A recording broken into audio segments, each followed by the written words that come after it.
Hello students, कैसे हो आप सभी। आज मैं आपके यूट्यूब चैनल इजी बायोटीच पर लेके आई हूँ एएसआरबी नेट एग्रीकल्चर माइक्रोबायोलॉजी के एमसीक्यू क्वेश्चंस, जो कि हमारे एग्जाम पॉइंट ऑफ व्यू से मोस्ट इंपॉर्टेंट क्वेश्चंस हैं। एंड सबसे पहले हम यहाँ पे डिस्कस करते हैं हमारा फर्स्ट क्वेश्चन, जो कि हमें यहाँ पे दे रखा है। All the following terms apply to microbial killing except, यानी कि ये जो हमें ऑप्शंस दे रखे हैं, इनमें ये जो टर्म दी गई हैं ये किसको अप्लाई करती है, माइक्रोबियल किलिंग को अप्लाई करती है, एक्सेप्ट वन। तो यहाँ पे वो कौन सी टर्म है जो कि माइक्रोबियल किलिंग को अप्लाई नहीं करती है। ऑप्शंस है स्टेरिलाइजेशन, माइक्रोबिसाइडल, बैक्टीरिसाइडल एंड फंगिस्टैटिक। तो यहाँ पे जैसे हमें पता है साइडल और स्टैटिक दो वर्ड होते हैं। साइडल का मतलब क्या होता है, यानी कि जो माइक्रो ऑर्गेनिज्म है उनको किल करना, और स्टैटिक का मतलब क्या होता है, जो माइक्रो ऑर्गेनिजम्स हैं उनकी ग्रोथ को इनहिबिट करना। तो यहाँ पे जो फंगिस्टैटिक है उसका मतलब क्या है, वो सिर्फ जो फंजाई हैं उनकी ग्रोथ को क्या करती है, इनहिबिट करती है। तो यहाँ पे जो हमारा राइट आंसर है वो है ऑप्शन नंबर डी। बाकी जो माइक्रोबिसाइडल है वो क्या करता है, माइक्रोब्स को किल करता है। बैक्टीरिस्टेडल क्या करता है, बैक्टीरिया की ग्रोथ को किल करता है। एंड जो स्टेरिलाइजेशन है, स्टेरिलाइजेशन क्या होता है, जिसके अंदर हम जो बैक्टीरियल स्पोर्स हैं उनको भी हम क्या कर देते हैं, कंप्लीटली रिमूव कर देते हैं। स्टेरिलाइजेशन एक प्रोसेस है जिसके थ्रू हम क्या करते हैं, जो कंप्लीट कॉन्टामिनेशन है उसको हम रिमूव कर देते हैं, उसको हम क्या बोलते हैं, स्टेरिलाइजेशन बोलते हैं। स्टेरिलाइजेशन को हम किसके थ्रू करते हैं, ऑटोक्लेविंग के थ्रू करते हैं। ऑटोक्लेव हम करते हैं 121 डिग्री सेल्सियस पे 15 मिनट्स के लिए 15 psi पे। स्टेरिलाइजेशन वो होता है जिसके अंदर हम कंप्लीट कॉन्टामिनेशन को क्या करते हैं, रिमूव कर देते हैं। तो यहाँ पे ये था हमारा फर्स्ट क्वेश्चन, जिसका आंसर है हमारा ऑप्शन नंबर डी, फंगिस्टैटिक। फंगिस्टैटिक यानी कि वो सिर्फ क्या कर रहा है, फंजाई की जो ग्रोथ है उसको इनहिबिट करता है। उसके बाद हमारे यहाँ पे नेक्स्ट क्वेश्चन है, the thermal death time is. Thermal death time क्या होता है, यहाँ पे ऑप्शंस हैं, time to kill a microbial population at a given temperature, यानी कि वो टाइम जो कि किल करता है माइक्रोबियल पॉपुलेशन को गिवन टेम्परेचर के ऊपर। उसके बाद है time to kill a microbial population in boiling water, यानी कि वो टाइम जो कि किल करता है माइक्रोबियल पॉपुलेशन को बॉइलिंग वाटर के अंदर। थर्ड ऑप्शन है the temperature to kill all pathogen, यानी कि जो टेम्परेचर किसको किल कर देता है, सारे पैथोजन्स को किल कर देता है। The minimal temperature need to kill a microbial population. उसके बाद जो थर्मल डेथ टाइम है वो क्या होता है, यहाँ पे हम क्या करते हैं, वो टाइम जहाँ पे जो माइक्रोबियल पॉपुलेशन है उसको हम किल करते हैं एट ए गिवन टेम्परेचर पे, उसको हम क्या बोलते हैं, थर्मल डेथ टाइम बोलते हैं। तो यहाँ पे जो ऑप्शन नंबर ए है वो हमारे यहाँ पे राइट आंसर है। उसके बाद जो थर्मल डेथ टाइम है वो इम्पोर्टेंट होता है कॉस्मेटिक इंडस्ट्री के अंदर, फार्मास्यूटिक्स इंडस्ट्रीज के अंदर। तो यहाँ पे according to question option number A हमारे यहाँ पे राइट आंसर है। उसके बाद हम यहाँ पे बात करें, at 160 degree Celsius it take about minutes to kill bacterial spores in a hot air oven, यानी कि हॉट एयर ओवन के अंदर हमें क्या करना है, जो बैक्टीरियल स्पोर्स हैं उनको किल करना है। तो यहाँ पे जो टेम्परेचर है वो कितना रखा है, 160 डिग्री सेल्सियस रखा है। तो यहाँ पे पूछा गया है ये यहाँ पे कितनी मिनट्स का टाइम हमें लगेगा। ऑप्शन है 30 मिनट्स, 60 मिनट, 90 मिनट या फिर 120 मिनट्स। तो यहाँ पे हमें जो बैक्टीरियल स्पोर्स हैं उनको किल करने के लिए कितना टाइम लगेगा, 120 मिनट्स का लगेगा। तो यहाँ पे जो ऑप्शन नंबर डी है वो हमारे यहाँ पे राइट आंसर है। उसके बाद हमसे यहाँ पे नेक्स्ट क्वेश्चन पूछा गया है जो कि ऑटोक्लेव के बारे में है।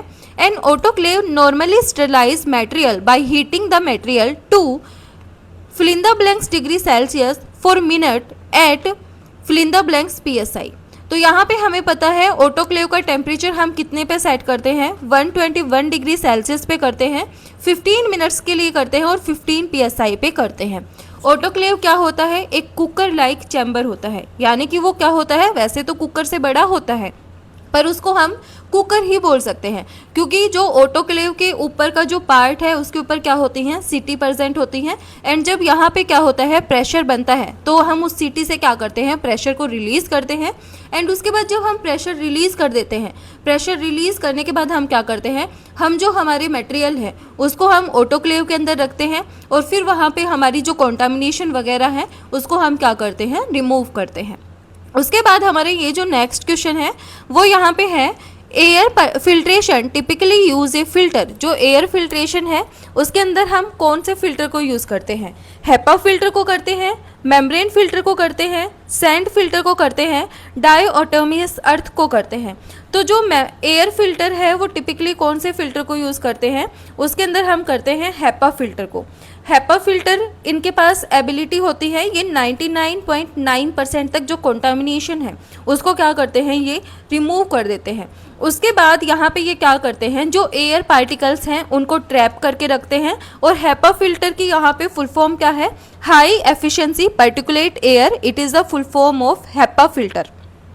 उसके बाद हम इनको क्या करते हैं, कॉमनली यूज़ करते हैं एयर प्यूरिफायर्स के अंदर, वैक्यूम क्लीनर्स के अंदर हम क्या करते हैं, इनको यूज़ करते हैं। तो ये था हमारा 5th क्वेश्चन। तो यहाँ पे जो ऑप्शन नंबर ए है वो हमारे यहाँ पे क्या है, राइट आंसर है।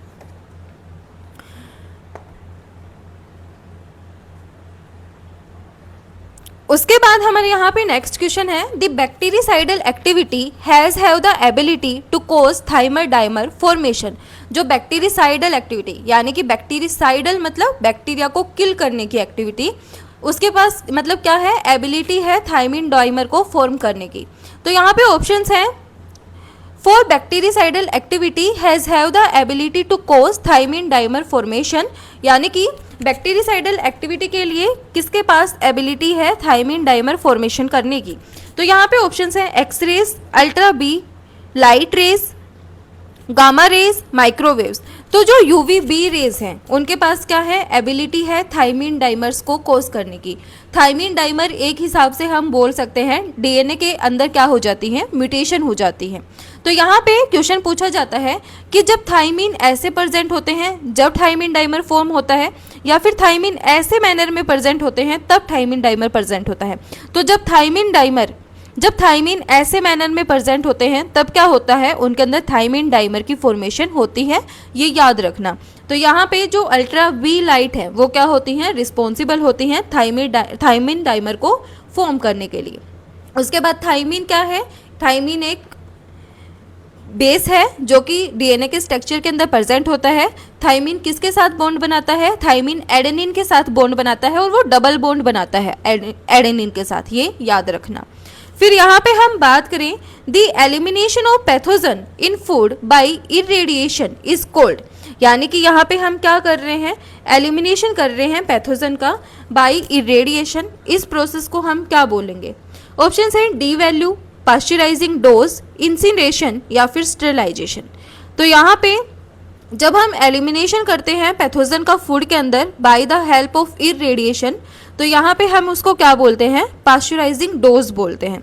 तो जो ऑप्शन नंबर बी है वो हमारे यहाँ पे क्या है, राइट आंसर है। इरेडिएशन क्या होता है, इरेडिएशन वो होता है जिसको हम किसके थ्रू करते हैं, रेडिएशंस के थ्रू करते हैं। फिर हमारे यहाँ पे नेक्स्ट क्वेश्चन है, वो है हमारे यहाँ पे, preservation method such as salting result in the microbial cell. जो प्रिजर्वेशन मेथड है उसके अंदर हम क्या करते हैं, सोल्टिंग को इंट्रोड्यूस करते हैं तो यहाँ पे इसका मतलब क्या होता है, preservation method such as salting result in the microbial cell. तो यहाँ पे क्या होता है, जैसे एक माइक्रोबियल सेल है उसके अंदर क्या है, बहुत सारा वाटर प्रेजेंट है, तो उसके अंदर हमने क्या कर दिया, एज ए प्रिजर्वेटिव किसको ऐड कर दिया, सोल्ट को ऐड कर दिया। तो अब वो सोल्ट क्या करेगा, सोल्ट क्या करता है, ये जो सेल है इस सेल से मतलब जो वाटर है उसको क्या कर देगा, लॉस कर देगा। तो यहाँ पे जो सोल्टिंग है उसको हम एज ए प्रिजर्वेटिव यूज़ करते हैं माइक्रोबियल सेल्स के अंदर। तो यहाँ पे जो राइट आंसर है वो है हमारा option number C, loss of water from the microbial cell. यानी कि जब हम सोल्ट को एज ए प्रिजर्वेटिव ऐड करते हैं तो यहाँ पे क्या होता है, वाटर का लॉस होता है सेल्स से। तो यहाँ पे जो ऑप्शन नंबर सी है वो हमारे यहाँ पे क्या है, राइट आंसर है। उसके बाद जो क्वेश्चन नंबर 7 मैंने आपको कराया है उसका मैंने आपको आंसर गलत बता दिया। यहाँ पे पूछा गया है elimination of pathogen in food by irradiation is called. तो यहाँ पे जब हम एलिमिनेशन करते हैं पैथोजन्स का फूड के अंदर by the help of irradiation, तो उस प्रोसेस को हम क्या बोलते हैं, स्टेरिलाइजेशन प्रोसेस बोलते हैं। तो यहाँ पे जो ऑप्शन नंबर डी है वो हमारे यहाँ पे क्या है, राइट आंसर है। इसको करेक्ट कर लेना एंड सॉरी फॉर डैट। फिर हमारे यहाँ पे नेक्स्ट क्वेश्चन आता है, which one of the following statement does not apply to antiseptic, यानी कि इनमें से कौन सी स्टेटमेंट है जो कि अप्लाई नहीं होती एंटीसेप्टिक के लिए। They are used on living objects, इनको हम क्या करते हैं, यूज़ करते हैं लिविंग ऑब्जेक्ट्स के लिए। उसके बाद दे यूजुअली आर माइक्रोबिसाइडल, ये क्या होती हैं, माइक्रोबिसाइडल होती हैं। They should be useful as dilute solution, ये क्या होते हैं, यूजफुल होते हैं as a dilute solution. They can sanitize objects, ये क्या करते हैं, सैनिटाइज करते हैं ऑब्जेक्ट्स को। तो जो एंटीसेप्टिक्स हैं वो क्या नहीं करते, सैनिटाइज नहीं करते ऑब्जेक्ट्स को। तो जो ऑप्शन नंबर डी है वो यहाँ पे वो स्टेटमेंट है जो कि अप्लाई नहीं होती एंटीसेप्टिक्स के लिए। तो जो ऑप्शन नंबर डी है वो हमारे यहाँ पे क्या है, राइट आंसर है। उसके बाद हमारे यहाँ पे नेक्स्ट क्वेश्चन है, all the following are chemical parameters considered when selecting an antiseptic और डिसइंफेक्टेंट एक्सेप्ट, यानी कि यहाँ पे जितने भी पैरामीटर हमें दिए गए हैं उनको हम कंसीडर करते हैं सिलेक्टिंग एन एंटीसेप्टिक और डिसइंफेक्टेंट एक्सेप्ट वन। तो यहाँ पे जो डिहाइड्रेशन है उसको हम क्या नहीं करते, कंसीडर नहीं करते। बाकी जो टेम्परेचर है, स्टेबिलिटी है और पीएच है उसको हम यहाँ पे क्या करते हैं, कंसीडर करते हैं। तो जो ऑप्शन नंबर ए है वो हमारे यहाँ पे क्या है, राइट आंसर है। उसके बाद हम यहाँ पे बात करें हमारे नेक्स्ट क्वेश्चन की, if a chemical has a phenol coefficient PC, यानी कि फिनोल कोफिशिएंट यानी कि PC of 63, it means the chemical, यानी कि जो केमिकल है उसका जो फिनोल कोफिशिएंट है वो कितना है, 63 है। इट मीन्स द केमिकल, तो यहाँ पे हमें बताना है। ऑप्शंस हमें दिए गए हैं, is better than one with a PC of 22। उसके बाद है will kill 63 PO of bacteria, kill microbe at 63 degree Celsius. उसके बाद है will kill all bacteria in 63 minutes. तो यहाँ पे जो हमें पूछा गया है कि जो केमिकल है उसका फिनोल कोफिशिएंट कितना है, 63 है। यानी कि यहाँ पे क्या होता है, जितना फिनोल कोफिशिएंट होता है उसका मतलब क्या होता है, जैसे कि फिनोल कोफिशिएंट कितना है, 63 है, तो इसका मतलब क्या है, जो केमिकल है वो 63 टाइम्स क्या है, मोर इफेक्टिव है as a germicide than phenol.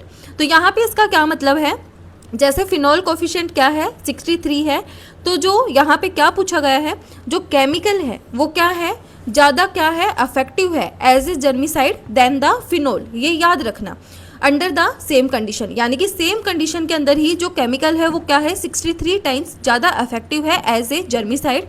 उसके बाद जो केमिकल है फिनोल कोफिशिएंट का वो क्या है, 63 है, तो वो सिग्निफिकेंटली क्या होता है, मोर इफेक्टिव होता है than one with a phenol coefficient of 22।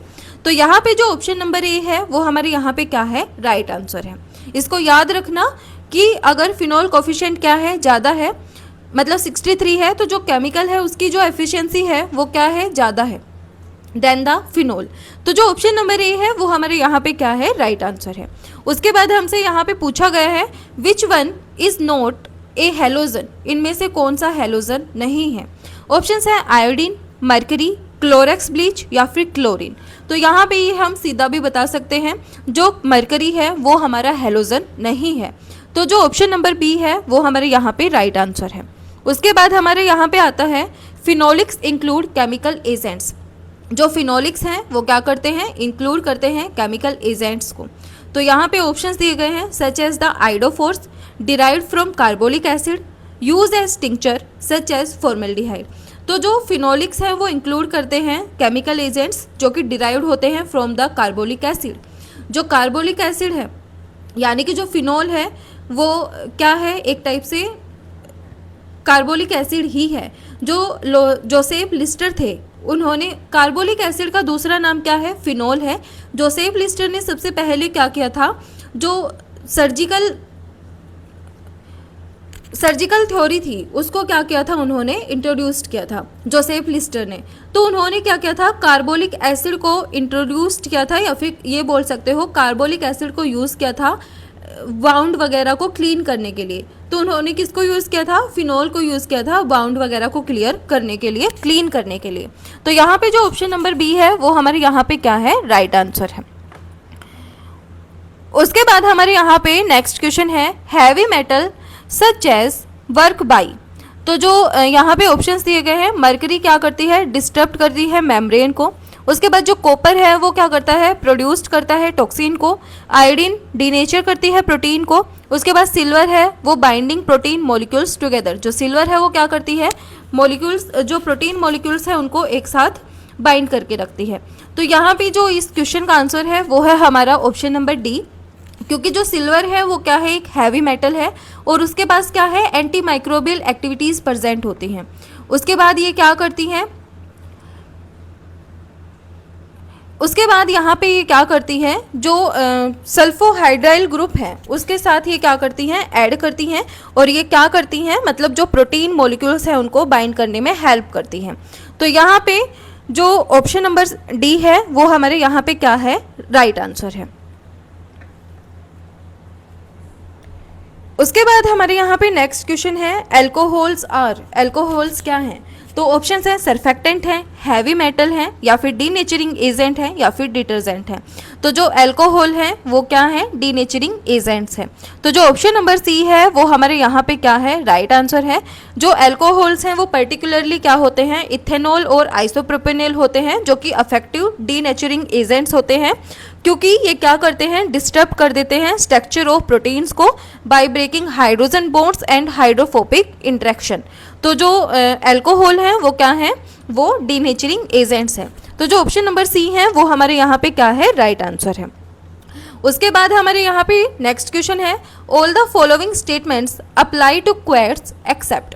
Quotes क्या है, क्वाटनरी अमोनियम कंपाउंड्स हैं जो कि वाइडली यूज किए जाते हैं एज ए डिसइंफेक्टेंट और एंटीसेप्टिक। इनके पास क्या है, एबिलिटी है माइक्रो ऑर्गेनिजम्स को किल करने की by disturbing their cell membrane, यानी कि ये क्या करते हैं, उनकी सेल मेम्ब्रेन को डिस्टर्ब कर देते हैं, जिसके थ्रू ये क्या करते हैं, माइक्रो ऑर्गेनिजम्स को किल करते हैं।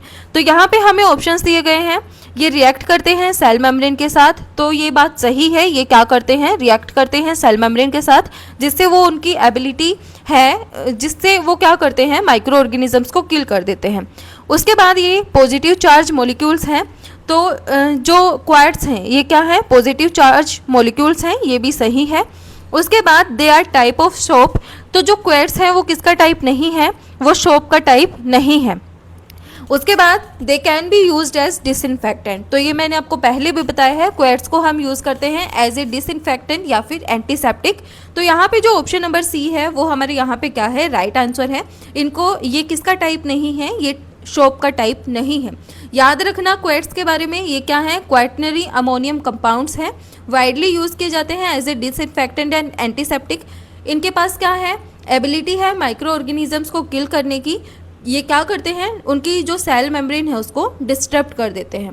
तो यहाँ पे ये पॉइंट्स याद रखना।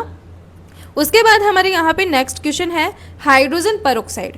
हाइड्रोजन पेरोक्साइड क्या है, इज एन अफेक्टिव स्टेरिलेंट, ये क्या है, एक अफेक्टिव स्टेरिलेंट है। उसके बाद cross link protein and nucleic acid. उसके बाद है can emulsify and solubilise pathogens, is not recommended for use on open wounds. तो जो हाइड्रोजन पेरोक्साइड है उसको हम रिकमेंडेड नहीं करते for use on open wound, यानी कि जो ओपन वाउंड है उसके ऊपर हम हाइड्रोजन पेरोक्साइड के यूज़ को क्या करते हैं, रिकमेंड नहीं करते। तो जो ऑप्शन नंबर डी है वो हमारे यहाँ पे क्या है, राइट आंसर है। उसके बाद ये क्या है, जो हाइड्रोजन पेरोक्साइड है ये एक अफेक्टिव स्टेरिलेंट है, बट इसका जो यूज़ है वो क्या है, लिमिटेड है। जनरली इसको ओपन वाउंड्स के ऊपर रिकमेंड नहीं किया जाता due to its potential to damage healthy tissue and delay healing, यानी कि इसके पास क्या है, इसका जो पोटेंशियल है वो ज़्यादा होता है, ये क्या कर सकता है, जो हेल्दी टिश्यूज़ है उनको डैमेज कर सकता है। इसकी वजह से ये जो ओपन वाउंड है उनके ऊपर इसका यूज़ रिकमेंड नहीं किया जाता। तो जो ऑप्शन नंबर डी है वो हमारे यहाँ पे क्या है, राइट आंसर है। उसके बाद हम बात करें हमारे यहाँ पे नेक्स्ट क्वेश्चन की, ethylene oxide can be used to, जो इथाइलिन ऑक्साइड है उनको हम यूज़ करते हैं, किसके लिए यूज़ करते हैं, किल बैक्टीरियल स्पोर्स, बाउंड को क्लीन करने के लिए, सैनिटाइज वर्क सरफेस को, या फिर ट्रीट वाटर सप्लाई। तो जो इथाइलिन ऑक्साइड हैं उनको हम यूज़ करते हैं बैक्टीरियल स्पोर्स को किल करने के लिए। तो यहाँ पे जो ऑप्शन नंबर ए है वो हमारे यहाँ पे क्या है, राइट आंसर है। उसके बाद जो इथाइलिन ऑक्साइड है वो क्या है, एक अफेक्टिव स्टेरिलेंट है, जिसको हम कॉमनली यूज़ करते हैं हेल्थ केयर सेटिंग्स के अंदर या फिर इंडस्ट्रीज़ के अंदर हम क्या करते हैं, इसको यूज़ करते हैं। तो ये क्या करता है, किल करता है बैक्टीरियल स्पोर्स को। तो यहाँ पे जो ऑप्शन नंबर ए है वो हमारे यहाँ पे क्या है, राइट आंसर है।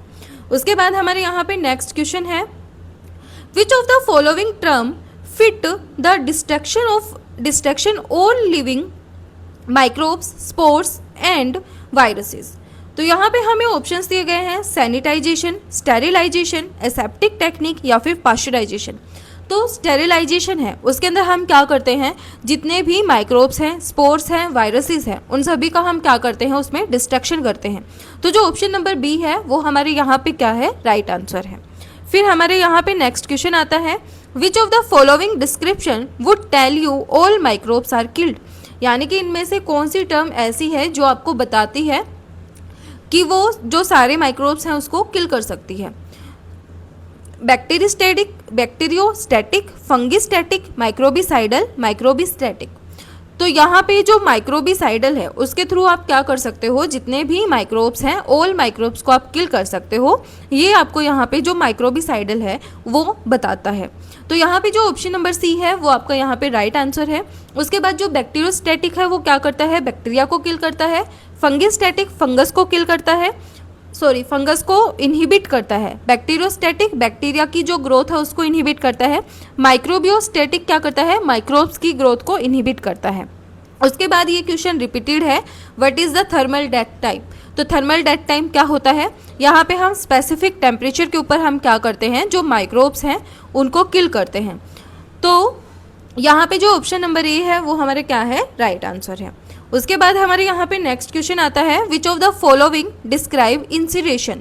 इंसिरेशन क्या होता है, तो इंसिरेशन को हम क्या करते हैं, इंसिरेशन एक टेक्निक है, मतलब एक मेथड है स्टेरिलाइजेशन का जिसको हम हॉस्पिटल वगैरह में यूज़ करते हैं। तो सबसे पहले ये इंसिरेशन क्या है, एक वेस्ट ट्रीटमेंट प्रोसेस है जो कि इन्वॉल्व करती है combustion of organic substance contain in waste material. तो यहाँ पे हमें ऑप्शंस दिए गए हैं, flaming the loop before transferring bacteria, यानी कि जो बैक्टीरिया है उनको ट्रांसफ़र करने से पहले हम लूप को क्या करते हैं, ट्रांसफ़र करते हैं। बर्निंग मेडिकल वेस्ट, फिर आता है यहाँ पे burning cattle dead died of anthrax, फिर है A and C are correct. तो इस क्वेश्चन का जो हमारा ऑप्शन नंबर डी है, A and C are correct, ये हमारा क्या है, राइट आंसर है।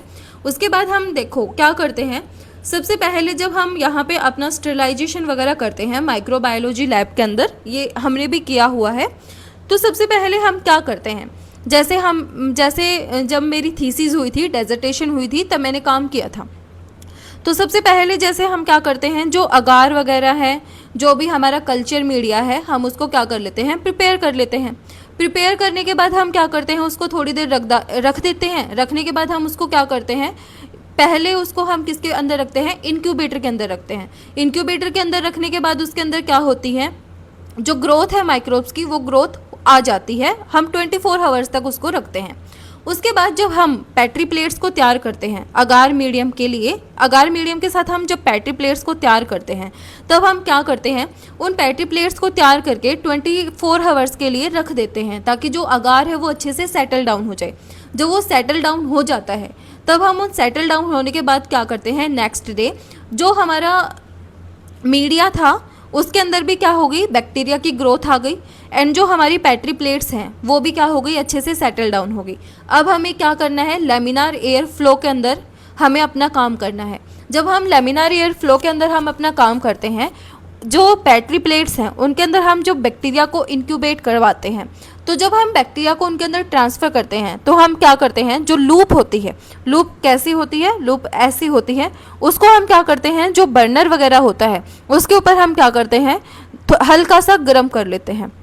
तो ये आपको यहाँ पे बताया गया है कि यहाँ पे मतलब बैक्टीरिया को ट्रांसफ़र करने से पहले हम क्या करते हैं, जो लूप है उसको फ्लेम करते हैं, और जो burning cattle dead died of anthrax, यहाँ पे हम क्या करते हैं, जो डिस्पोजल करते हैं, जो इन्फेक्टेड कार्केसिस होता है डेंजरस पैथोजेंस का, लाइक एंथ्रेक्स, उनको हम यहाँ पे क्या करते हैं, यहाँ पे बर्न करते हैं। बर्न क्यों करते हैं, ताकि जो स्प्रेडिंग है डिजीज़ की उसको हम प्रिवेंट कर सकें। तो यहाँ पे जो ऑप्शन नंबर ए और सी है वो हमारे यहाँ पे क्या है, राइट आंसर है। उसके बाद हमारे यहाँ पे नेक्स्ट क्वेश्चन दिया गया है, why is moist heat more versatile than dry heat. जो मोइस्ट हीट है वो ज़्यादा वर्सेटाइल क्यों है ड्राई हीट से। अब इसका कारण मैं बताऊं कि वो ज़्यादा वर्सेटाइल क्यों है, क्योंकि एक तो उसके पास एफिशिएंसी है, वो इजी से पेनिट्रेट कर सकती है। उसके बाद उसके पास क्या है, बेटर हीट कंडक्शन है और वो क्या कर सकती है, प्रोटीन को इजीली से डीनेचर कर सकती है। तो एक हिसाब से ये जो मोइस्ट हीट है वो क्या होती है, ज़्यादा वर्सेटाइल होती है ड्राई हीट से। तो यहाँ पे अब हम ऑप्शंस को देखें, it is more easily penetrate material. तो यहाँ पे जो मॉइस्ट हीट है वो क्या होती है, मोर इजली पेनिट्रेट कर सकती है। Water molecule conduct heat better than air. It denature protein by changing their structure and chemical bonds. तो अभी मैंने आपको बताया इसके पास क्या है, इजी पेनिट्रेशन पावर है, प्रोटीन को डीनेचर करती है और बेटर हीट कंडक्शन पावर है। तो यहाँ पे जो ऑप्शन नंबर ए और सी है वो हमारे यहाँ पे क्या है, राइट आंसर है, याद रखना। उसके बाद हमारे यहाँ पे नेक्स्ट क्वेश्चन आता है, what is the setting for most autoclaves. तो ये मैं आपको पहले भी बता चुकी हूँ। ऑटोक्लेव का टेम्परेचर कितना होता है, 121 डिग्री सेल्सियस होता है, जो कि हम 15 मिनट्स के लिए करते हैं, 15 PSI पे करते हैं। उसके बाद हम यहाँ पे नेक्स्ट क्वेश्चन देखें, what is the advantage of flash pasteurisation. Flash pasteurisation की मेथड क्या है। जो फ्लैश पाश्चराइजेशन है उसको हम high temperature short time pasteurisation method भी बोलते हैं। यहाँ पे क्या होता है, रैपिडली हीट होते हैं liquid to a high temperature के ऊपर for a short period and then quickly cool it.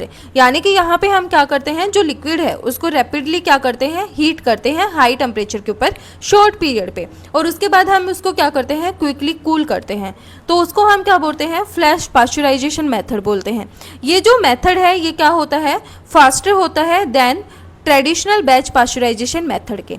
तो यहाँ पे हमें ऑप्शंस दिए गए हैं, it does not get as hot, it is faster, it is also used for solids not just liquids, it also sterilize the liquid. तो यहाँ पे जो ऑप्शन नंबर बी है, जो फ्लैश पाश्चराइजेशन है वो क्या है, एक फास्टर मेथड है। तो ये हमारे यहाँ पे क्या है, राइट आंसर है। उसके बाद हम यहाँ पे बात करें नेक्स्ट क्वेश्चन की, when is a HEPA filter use. HEPA filter को हम किसके लिए यूज़ करते हैं, ये मैंने आपको बताया था। हेपा फिल्टर से हम क्या करते हैं, जो एयर पार्टिकल्स हैं हम उनको क्या करते हैं, ट्रैप करते हैं। तो जो ऑप्शन नंबर बी है वो हमारे यहाँ पे क्या है, राइट आंसर है। उसके बाद हम यहाँ पे नेक्स्ट क्वेश्चन देखें, what need to come into consideration when using UV light to sterilize. It need direct exposure, it can cause skin cancer, it may not be effective against all kind of endospores, A and C are correct. तो यहाँ पे इसको क्या होती है, direct exposure की ज़रूरत होती है, एंड यहाँ पे जो ये क्या नहीं है, अफेक्टिव नहीं है ऑल काइंड ऑफ एंडोस्पोर्स के लिए। तो जो ऑप्शन नंबर डी है वो हमारे यहाँ पे क्या है, राइट आंसर है। उसके बाद हम यहाँ पे बात करें नेक्स्ट क्वेश्चन की, the process of destroying pathogen on an object is. Options हैं डिसइंफेक्शन, सैनिटाइजेशन, सेप्सिस या फिर एंटीसेप्टिक्स। तो यहाँ पे जो प्रोसेस है डिस्ट्रॉय करते हैं जिसके अंदर हम पैथोजेंस को ऑन एन ऑब्जेक्ट, उस प्रोसेस को हम क्या बोलते हैं, उसको हम बोलते हैं डिसइंफेक्शन प्रोसेस। फिर हमारे यहाँ पे नेक्स्ट क्वेश्चन है, when is ionizing radiation use to sterilize. यानी कि जो आयनाइजिंग रेडिएशन है उनको हम किसको स्टेरिलाइज करने के लिए यूज़ करते हैं, टू स्टेरिलाइज विटामिन। इसके थ्रू हम विटामिन को स्टेरिलाइज करते हैं, फूड को प्रिजर्व करते हैं, हॉर्मोन्स और एंटीबायोटिक को स्टेरिलाइज करते हैं। तो जो ऑप्शन नंबर ई है वो हमारे यहाँ पे क्या है, राइट आंसर है। इसके थ्रू हम क्या करते हैं, सभी को स्टेरिलाइज कर सकते हैं। उसके बाद हमारे यहाँ पे नेक्स्ट क्वेश्चन है, which of the following chemical are halogen used for disinfection. इनमें से कौन सा केमिकल है जो कि हेलोजन है जिसको हम यूज़ करते हैं डिसइंफेक्शन के लिए। ऑप्शन है फिनोल, एल्कोहल, डिटर्जेंट या फिर क्लोरीन। तो यहाँ पे हम किसको यूज़ करते हैं, हम यूज़ करते हैं क्लोरीन को एज ए डिसइंफेक्शन। तो यहाँ पे जो क्लोरीन है उसको हम वाइडली यूज़ करते हैं किसके अंदर, वाटर सप्लाईज के अंदर, स्विमिंग पूल्स के अंदर, वेस्ट वाटर के अंदर हम क्या करते हैं, इसको यूज़ करते हैं। तो यहाँ पे जो ऑप्शन नंबर डी है वो हमारे यहाँ पे क्या है, राइट आंसर है। उसके बाद हमारे यहाँ पे नेक्स्ट क्वेश्चन है, Which of the following is a common bisphenol in widespread use in antibacterial soap? Options है chlorhexidine, betadine, triclosan and alcohol। तो यहाँ पे जो ट्राइक्लोजन है वो क्या है, कॉमन बिस्फिनोल है जिसको हम वाइडली यूज़ करते हैं एंटीबैक्टीरियल सोप्स और अदर कंज्यूमर प्रोडक्ट्स के लिए। अब यूज़ क्यों करते हैं, due to its antibacterial properties या फिर एंटी माइक्रोबियल प्रॉपर्टीज़ के थ्रू हम क्या करते हैं, जो ट्राइक्लोजन है उसको हम यूज़ करते हैं सोप्स के अंदर। तो यहाँ पे जो ऑप्शन नंबर सी है वो हमारे यहाँ पे क्या है, राइट आंसर है। उसके बाद हमारे यहाँ पे नेक्स्ट क्वेश्चन आता है, what common product act as a surfactant poking holes in cell membrane. यानी कि वो कौन सा कॉमन प्रोडक्ट है जो कि एक्ट करता है as a surfactant poking holes in cell membrane. Options हैं alcohol, sanitiser, soap, phenol, betadine. तो यहाँ पे जो ऑप्शन नंबर बी है, सोप है, वो क्या है, सर्फेक्टेंट है। ये क्या करता है, लोअर कर देता है सरफेस टेंशन ऑफ लिक्विड को। इसके पास यूनिक स्ट्रक्चर प्रेजेंट होता है, इसके अंदर दोनों हाइड्रोफिलिक और हाइड्रोफोबिक पार्ट प्रेजेंट होते हैं। तो यहाँ पे जो ऑप्शन नंबर बी है वो हमारे यहाँ पे क्या है, राइट आंसर है।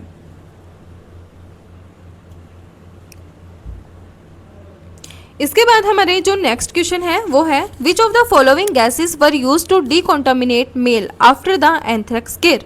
तो यहाँ पे ऑप्शन है ethylene oxide, chlorine dioxide, carbon dioxide या फिर ओजोन। तो यहाँ पे हम किसको यूज़ करते हैं, क्लोरीन डाइऑक्साइड को यूज़ करते हैं। तो जो ऑप्शन नंबर बी है वो हमारे यहाँ पे क्या है, राइट आंसर है। ये थे हमारे कुछ एक questions ASRB net agriculture microbiology के। वीडियो पसंद आए तो please like, share and subscribe जरूर करना।